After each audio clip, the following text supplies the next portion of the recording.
So we have already seen that the definite integral of a function over a closed interval is a number that represents the area between the graph and the x-axis in a way that regions that are above the x-axis have positive area and regions that are below the x-axis have negative area.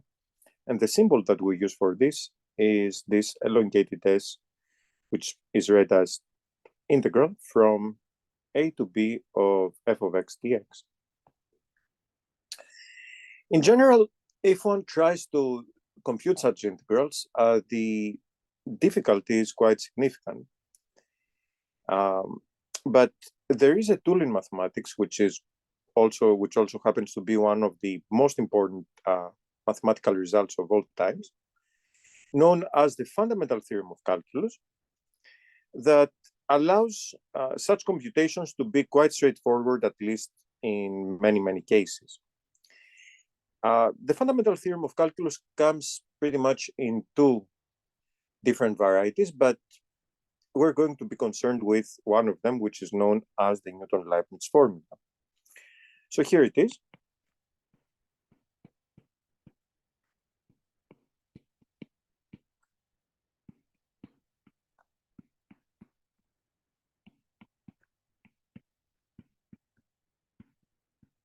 So this is known as the Newton-Leibniz formula.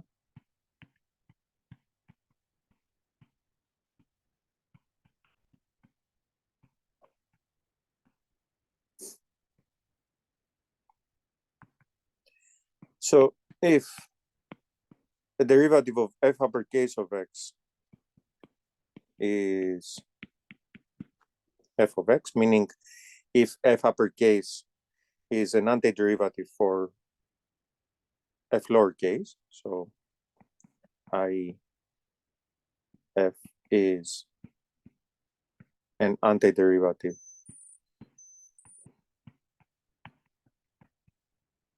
for f, then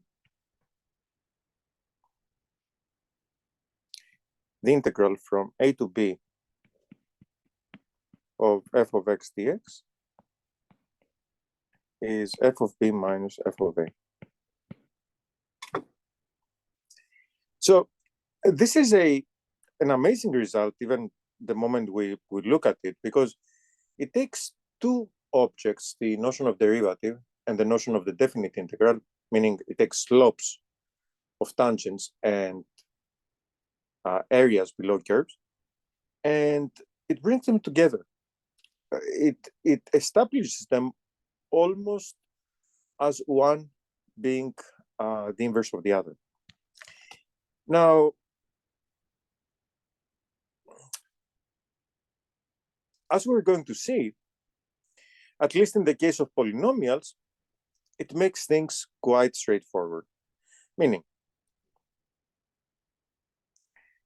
let's say that we want to compute the integral from 0 to 2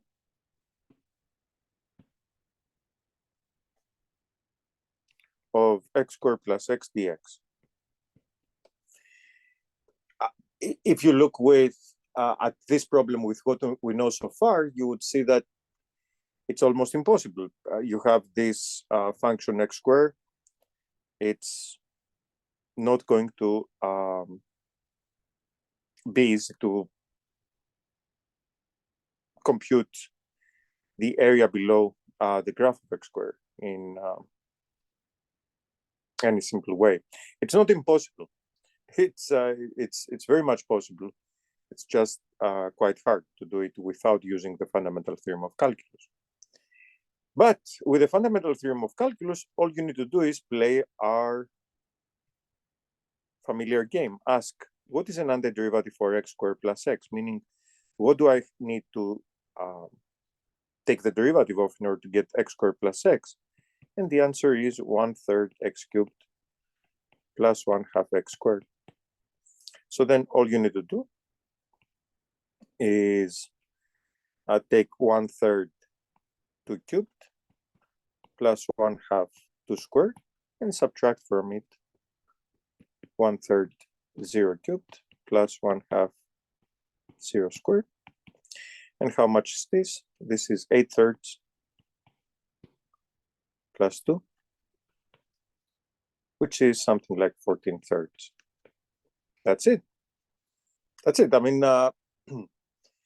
it's basically one of the strongest results of early mathematics. Let's do some more examples. Okay. So find the integral from -1 to 1 of 3x cubed minus x squared plus x. Please pause the video, try to do the computation, and then check your work. So I'll give you a couple of seconds, and let's do it. So again, I'm going to ask the derivative of what function is 3x cubed minus x squared plus x. And basically the answer is it's going to be 3 times 1/4 x cubed, x to the 4th, I'm sorry, minus 1/3 x cubed plus 1/2 x squared. So now I have to compute this at the 2 endpoints and subtract. So this will be 3/4 1 to the 4th minus 1/3 1 to the 3rd plus 1/2 1 squared minus 3/4 -1 to the 4th minus 1/3 -1 to the 3rd plus 1/2 -1 to the 2nd. Here there are some interesting cancellations, because you see, if you look at 3/4 1 to the 4th, that's the same thing as 3/4 -1 to the 4th, -1 to the 4th being 1. So this cancels with that. Also, if you look at 1/2 times 1 squared, that's 1/2, and that's 1/2 -1 squared. Again, you have the negative sign right here, which means that these two things cancel each other.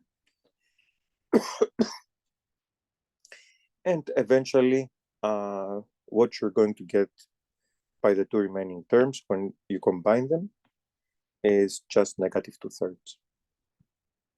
And the fact that we found a negative number tells us that the region between the graph and the x-axis will have parts that are above the x-axis. Will have for sure parts that are below the x-axis. I should say possibly parts that are above the x-axis, but the ones that are below the x-axis are larger than the ones above the x-axis. Okay, let's do one more example. So compute the integral from 0 to 3 of x cubed minus x. Again, I'll give you, again, pause the video. I'll give you a couple of seconds. And as usual, we're going to ask what is an antiderivative for x cubed minus x. And the answer is 1/4 x to the 4 minus 1/2 x squared. So I just need to take 1/4 3 to the 4th minus 1/2 3 squared minus 1/4 0 to the 4th minus 1/2 0 squared.